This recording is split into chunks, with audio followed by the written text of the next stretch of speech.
오늘 말씀 함께 보시겠습니다. 오늘 말씀은 다니엘서 5장 1절에서 9절 말씀입니다. 다니엘서 5장 1절에서 9절 말씀입니다. 제 성경책으로는 구약 1241면에 있습니다. 다니엘서 5장 1절에서 9절 말씀입니다.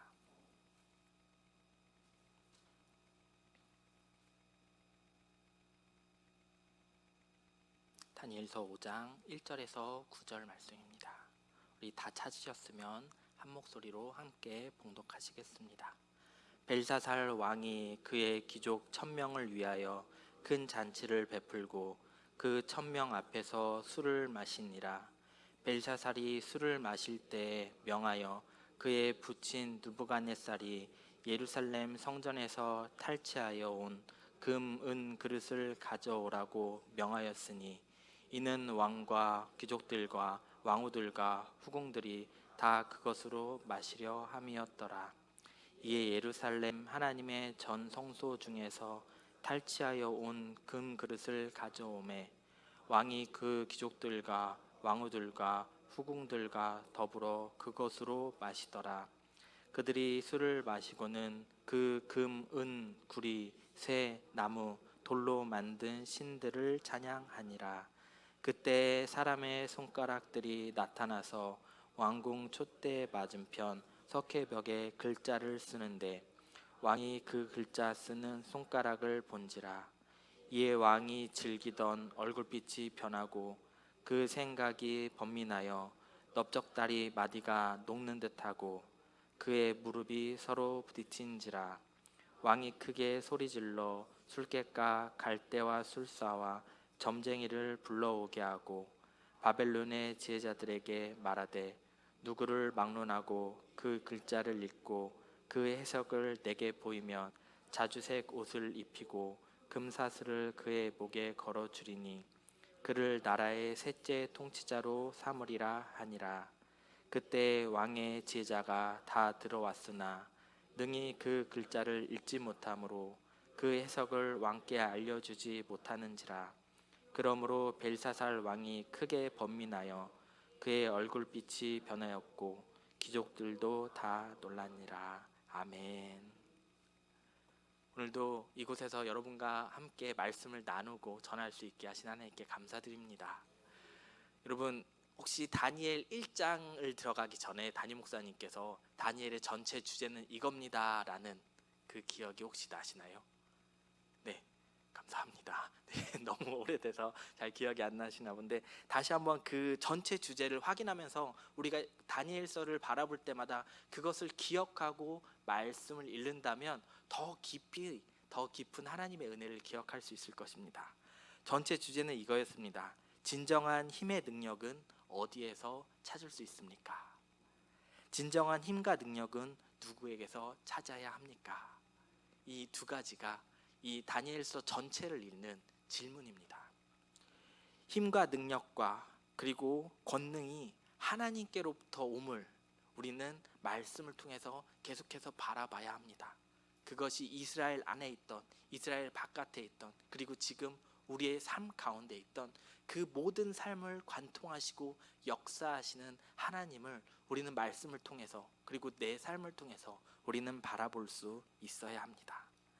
다니엘서 5장의 주제를 살펴보면 이스라엘 밖에서도 주권을 행하시는 이스라엘의 하나님의 권능을 보여주는 또 다른 이야기로 말씀을 시작합니다. 우리 오늘 본문 말씀 1절을 함께 봉독하시겠습니다. 벨사살 왕이 그의 귀족 1000명을 위하여 큰 잔치를 베풀고 그 1000명 앞에서 술을 마시니라. 네. 1절에 처음에 보면 벨사살이라는 이름이 나옵니다. 많은 학자들이 이 벨사살이 누군지에 대한 가장 큰 의문을 가졌습니다. 왜냐하면 벨사살은 그 시대 당시 느부갓네살 왕 이후에 그의 왕조를 볼 때 그의 이름이 도무지 나오지 않기 때문입니다. 벨사살이라는 이름의 뜻은 벨이 왕을 보호한다 라는 뜻을 가지고 있습니다. 그런데 왕을 보호하는 이 벨사살이라는 자가 어떻게 이 곳을 다스리게 됐는지, 그리고 이 역사 가운데 어떻게 그가 나오게 됐는지 역사학자들 그리고 성경학자들은 도무지 알 길이 없었습니다. 그래서 나온 것이 성경은 허구다라는 답이 나오게 됐습니다. 다니엘서를 보면 참 신화와 같은 이야기들이 많이 나옵니다. 2장 말씀에 보면 자기가 꾼 꿈이 아닌데 그 꿈을 해석하고 그 꿈이 무엇인지 알고 그 꿈을 해석하는 다니엘의 모습이 나옵니다. 3장에서는 풀무불 가운데 그 살아남은 세 친구 사드락과 메삭과 아벳느고의 이야기가 나옵니다. 그리고 4장에서는 또 한 번 꿈을 해석하는 다니엘의 이야기가 나옵니다. 우리가 상식적으로 생각을 할 때 이게 과연 가능한 일일까요? 이걸 과연 해석할 수 있는 일일까요? 세상 사람들은 두 가지로 이것이 옳다 아니다로 판결을 합니다. 첫 번째는 눈에 보이지 않으면 믿지 않습니다. 에이, 그거 어떻게 알아? 내가 안 봤는데, 모르는데, 아무 증거도 없는데 그걸 어떻게 알아라고 의심을 가집니다. 또한 두 번째는 증명되지 않으면 그것을 믿지 않습니다. 어떤 수학의 공식처럼 답이 딱 나와야지 믿는, 그리고 과학적으로 그것이 계속해서 실험을 반복해서 나오는 그 답이 아닌 이상은 그것을 참 믿기 힘들어합니다. 오늘 1절에서 나온 이 벨사살, 그는 역사서에도 없었고 어느 기록에도 없었던 그는 이 많은 사람들이 다니엘서를 보고 벨사살이라는 사람이 없으니까 우리는 성경을 믿지 않겠어라고 많은 사람들이 단언을 하였습니다. 그런데 참 하나님의 계시, 열어서 보여주시는 그 하나님의 은혜는 커다란 것 같습니다. 1854년 영국의 영사이자 고고학 박사인 J.G. 테일러는 이스라엘 남부에 위치한 고대 도시 우르의 유적을 탐사하러 갑니다. 그곳에서 고대 바벨론 언어로 있는 세기 문자 비문을 발견을 합니다.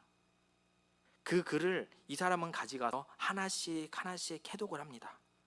그 글을 해독하다가 깜짝 놀랄 일을 발견합니다. 거기에는 나보니도스의 왕과 그의 아들 벨사살을 위한 기도문이라고 적혀 있었기 때문입니다.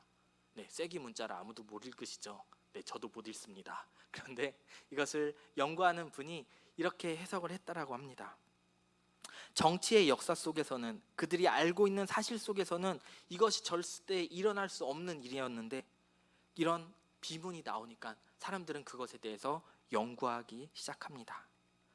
그런데 왕위에는 기록이 없는데 왜 성경에는 벨사살이 왕으로 기록되어 있을까라는 질문을 하기 시작합니다. 많은 학자들이 이것을 연구하기 시작했고 종합적인 논문과 결론은 이렇습니다. 느부갓네살 이후에 4명의 왕이 있었다라고 합니다. 느부갓네살이 죽고 나서 벨사살까지, 즉 4대의 왕이 있었죠. 첫 번째 왕은 메로타크라는 왕입니다.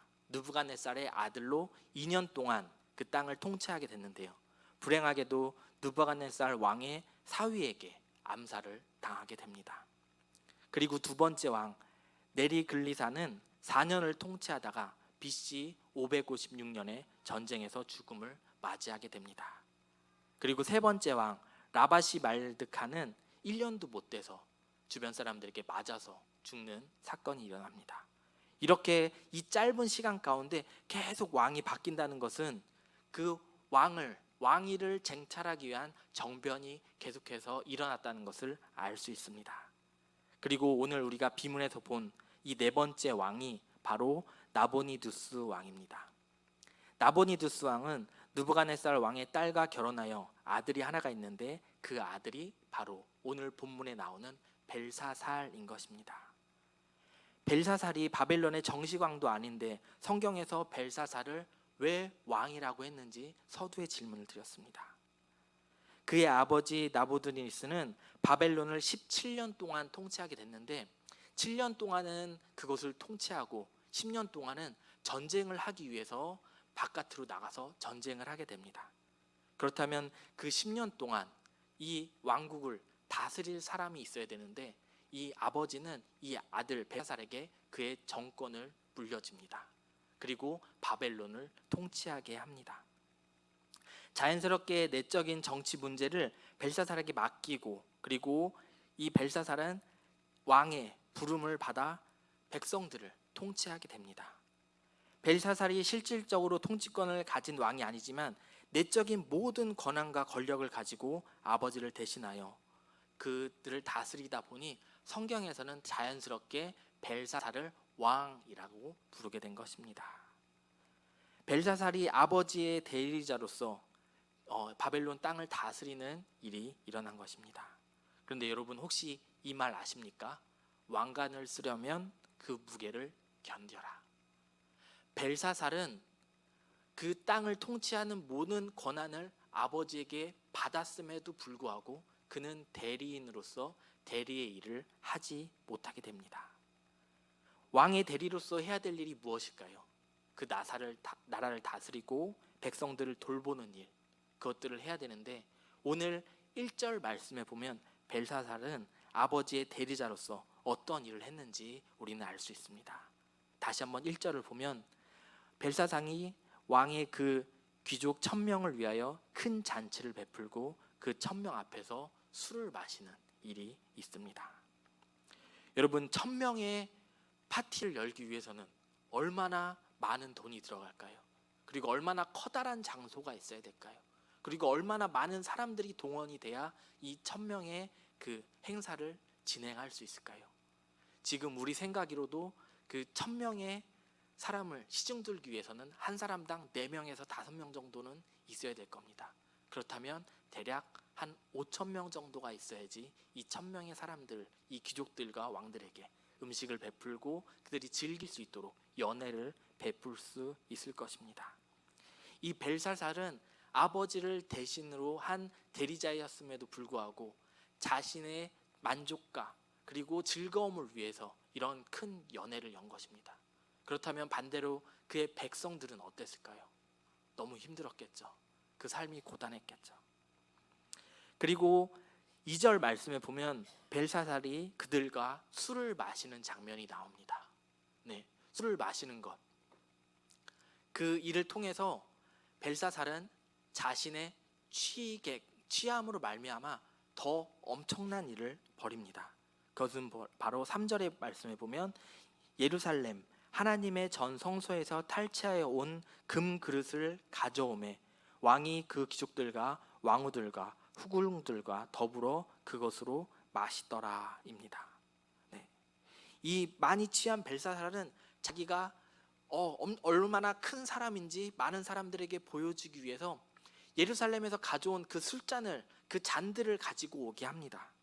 지성소 안에 있는 물건들, 하나님을 예배하기 위해서 사용되는 그 물건들을 하나님을 짓밟기 위해서 또한 자신이 더 위대하다는 것을 보여주기 위해서 그것을 가지고 와서 그 1000명의 사람들에게 나눠주고 그 안에 술을 따라 마시게 한 것입니다.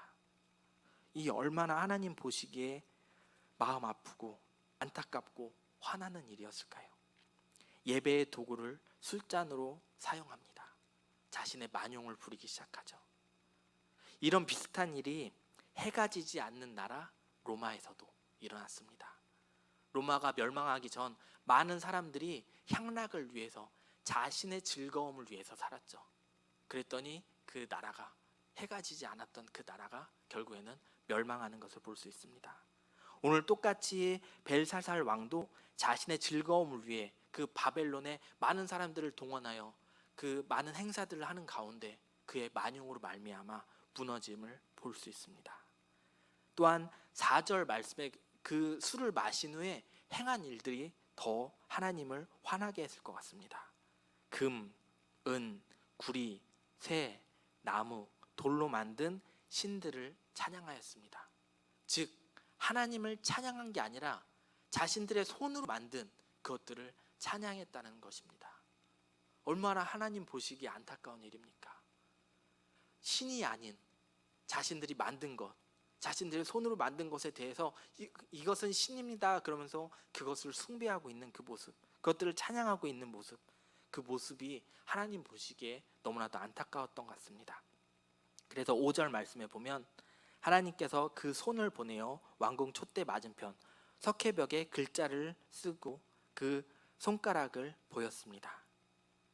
그 모습을 본 이 벨사살은 얼굴빛이 변하고 생각이 번민하여 넓적다리 마디가 놓는 듯하고 그의 무릎이 서로 부딪히는 장면이 있습니다.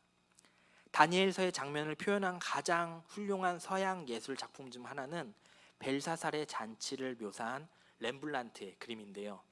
네, 그림 보여주시겠습니까? 이는 1639년의 작품입니다.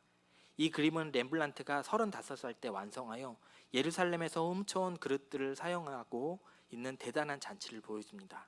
그 기이한 손은 벽에 글씨를 쓰고 있으며 벨사살이 자리에서 벌떡 일어나 그가 포도주를 쏟는 장면이 나와 있는 것입니다.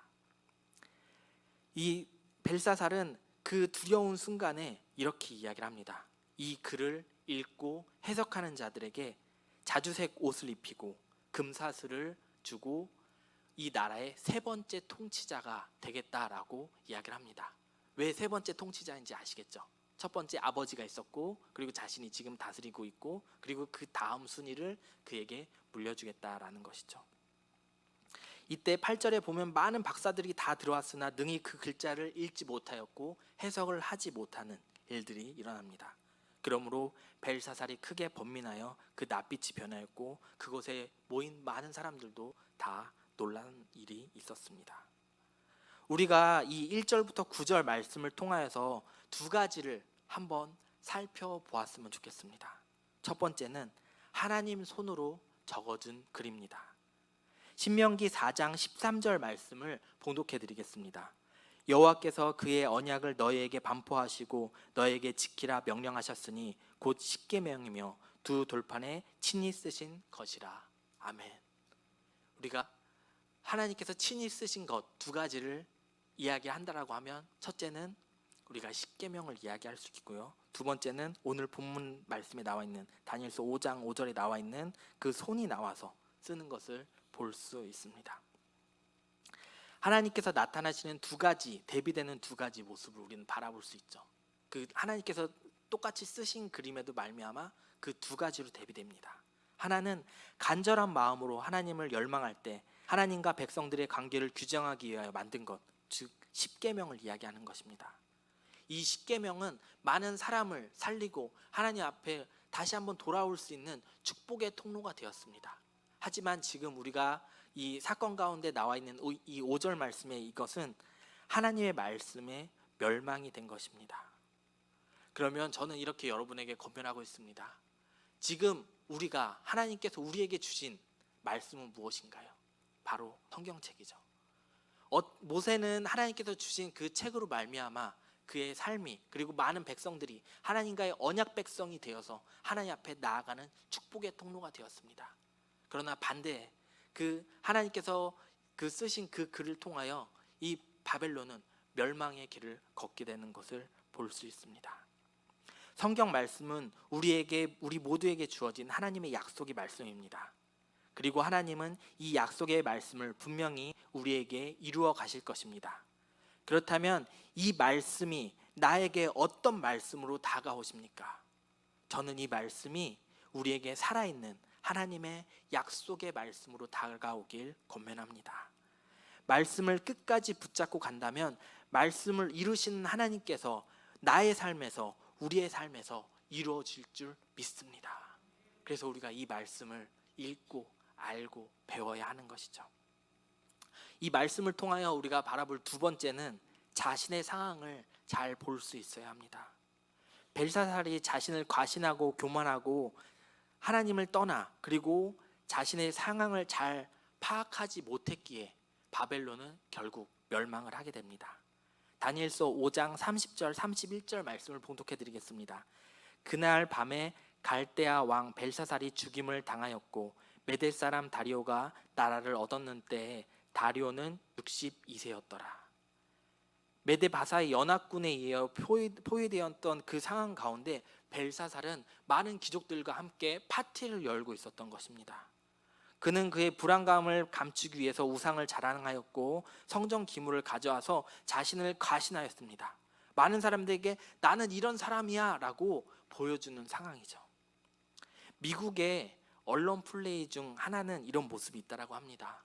미국의 정세가 어렵거나 경제가 힘들거나 아니면 어떤 전쟁으로 인해서 힘들어하고 있으면 항상 그 언론에서는 대통령을 내세웠다고 합니다.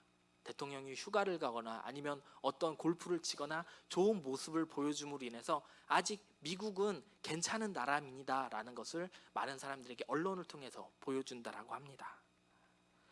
이 벨사살도 자신의 과시를 통해서 나는 이런 사람입니다, 나는 괜찮은 사람입니다라고 과시를 하고 있는 거죠. 그럼 이 말씀을 우리 삶 가운데, 나의 삶 가운데 가져와 보면 어떨까요? 우리 삶 가운데도 아는 다 아프지만, 아는 상처투성이지만 때로는 나는 괜찮아 라고 다닐 때가 있지는 않습니까? 나의 가장 괜찮은 모습만 사람들에게 보여주고 그 밑에 어둡고 힘든 모습들은 가리워져 있고, 다른 사람들에게 보여주기 싫은 모습은 절대 보여주지 않는 우리의 모습이 있지 않습니까? 그 모습을 하나님께 아뢰 수 있길 바랍니다. 저는 이 말씀의 답을 지난주 강사 목사님을 통해서 깨닫게 됐습니다. 지난주 강사 목사님께서 crying out이라는 단어를 사용하시죠. 울부짖다. 네, 나의 그 어두운 것들, 나의 더러운 것을 하나님 앞에 다 울부짖고 나면 내 안은 비어 있습니다. 그리고 담임 목사님께서 구역 모임 때 또 그 말씀을 연장하셨죠. 네, 그렇게 울부짖고 나면 내 안에 하나님께서 은혜로 채워주십니다. 내 안에 성령으로 채워주십니다. 그리고 그 고요함과 그 평안함을 맛볼 수 있습니다. 이것을 경험한 사람은 계속해서 기도할 수 있습니다. 하나님, 내 안에 더러운 것들을 다 울부짖고 토해내고 나니 하나님께서 주시는 그 평안함이 내 안에 있습니다. 하나님, 내가 그 평안함을 다시 한번 경험하길 소원하오니 하나님, 나와 함께하여 주시고 나에게 은혜를 더하여 주시옵소서라고 우리 기도할 수 있는 저와 여러분이 되길 소원합니다. 또한 마지막으로 한 가지, 내가 내 상태를 잘 알 수 있을까요? 우리는 때로는 병원에 가서야지만 내 상태를 알 수 있을 때가 있습니다. 의사가 이렇습니다 라고 이야기해야지만 내 상태를 알 수 있을 때가 있습니다. 사랑하는 여러분, 기도의 자리로 나오십시오. 그리고 하나님께 물으십시오. 하나님, 지금 제 상태가 어떤가요? 제가 기도해야 될 때입니까? 침묵해야 될 때입니까? 예배의 자리로 나아가야 될 때입니까? 아니면 하나님의 말씀을 읽을 때입니까? 하나님과 끊임없는 대화를 통해서 여러분의 상태를 거울과 같이 바라볼 수 있길 바랍니다. 그래서 그 은혜를 말미암아 내가 하나님 안에 있음으로 말미암아 내가 다시 한번 하나님께서 주시는 힘과 능력으로 소생되어 하나님 앞에 생명을 연장해 나가는 저와 여러분이 되길 바랍니다. 이 기도의 자리, 우리의 삶을 점검하는 자리, 나를 비우고 하나님께서 주신 은혜로 채우고 성령으로 채우는 이 기도의 자리에 함께 나아가실 수 있는 저와 여러분이 되길 주님의 이름으로 권면합니다.